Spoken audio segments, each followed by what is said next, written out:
Imagine this: Walter White, a high school chemistry teacher turned drug kingpin, standing in the scorching New Mexico sun. Thinking he can outsmart one of the most powerful federal agencies in the United States? Breaking Bad makes it look like Walter constantly slips through the cracks of the DEA, dodging agents, manipulating evidence, and orchestrating brilliant plans. But in the real world, escaping the DEA is not just difficult, it's practically impossible. And today, we're breaking down exactly why Walter White would never, ever be able to run from the DEA in real life. Let's start with the simple truth. The DEA isn't your average police department.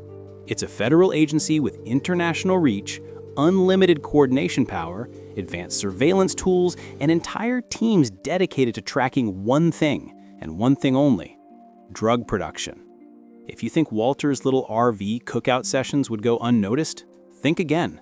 In the real world, the DEA is constantly monitoring suspicious chemical purchases, tracking precursor ingredients, and analyzing industrial supply chains.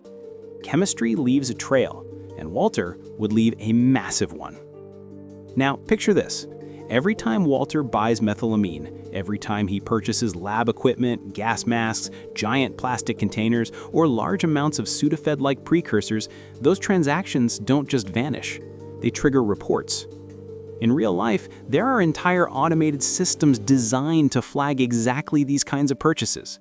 Walter's operation would appear on federal radars before he ever cooked his first batch of Blue Crystal. But the surveillance doesn't stop there. The DEA works closely with telecom companies, financial institutions, and even local law enforcement. Walter's burner phones?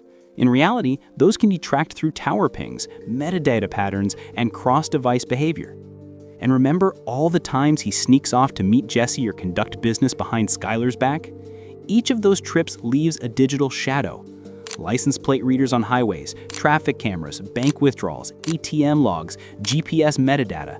No matter how careful you try to be, modern surveillance doesn't care about your clever tricks. Now think about Walter's biggest weakness: his behavior. You can create the purest meth in America, but you can't hide the shift in your lifestyle. Walter went from a broke chemistry teacher to a guy driving new cars, paying mountains of medical bills, and suddenly having piles of cash with no explanation. In reality, the IRS would show up long before the DEA. Any unexplained wealth raises huge red flags. Tax investigators don't care about your excuses, they care about numbers, and Walter's numbers would scream criminal activity. And here's the part the show doesn't tell you. Drugs on the street are traceable. Purity levels can be tracked, chemical signatures can be compared, and distribution networks leave patterns. Walter's product is famously 99% pure, an anomaly so rare it would immediately alert analysts that something new, something big, has entered the market. The DEA would build a profile of the cook based on chemical composition alone, linking batch after batch to the same unknown mastermind, the Heisenberg signature. Walter basically autographed every crime he committed with science. But one of the biggest reasons Walter wouldn't escape the DEA is the human factor. Every criminal network eventually collapses because someone talks.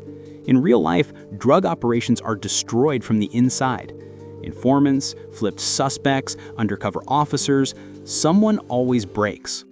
Walter trusted Jesse, he trusted Saul, he trusted Mike. In the real world, all three would have been pressured, interrogated, monitored, or flipped way earlier.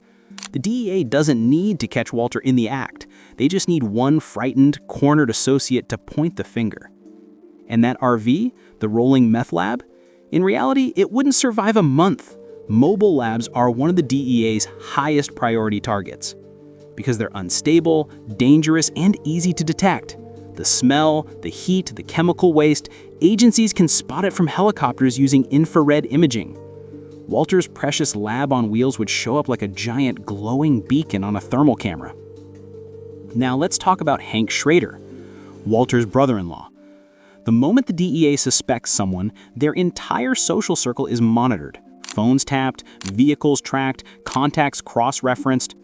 With Walter being so close to a DEA agent, any small inconsistency would explode into suspicion. Walter's frequent disappearances, emotional stress, late-night outings, sudden money, Real-world investigators would analyze Hank's entire family because that's standard protocol. The irony? Being related to Hank wouldn't protect Walter. It would expose him faster. And here's the final nail in the coffin: the ego. Walter believes he's smarter than everyone else. He believes chemistry gives him an edge. He believes precision equals safety. But criminals don't get caught because they're dumb. They get caught because they believe they're brilliant. And that's exactly the trap Walter falls into. In real life, when someone starts expanding their empire, generating headlines, producing a signature product, buying equipment, and distributing across states, that person becomes the DEA's obsession. And Walter White wouldn't just be another target. He'd be the target. So when we look at the question, could Walter White escape the DEA in real life, the answer isn't just no, it's a loud, absolute, scientific impossible. The DEA has more resources, more tools, more manpower, and more experience than any lone chemist, no matter how brilliant. Walter would be discovered, tracked, cornered, and captured long before Heisenberg ever became a legend. Because in the real world, there is no hiding from the people whose entire job is to find you.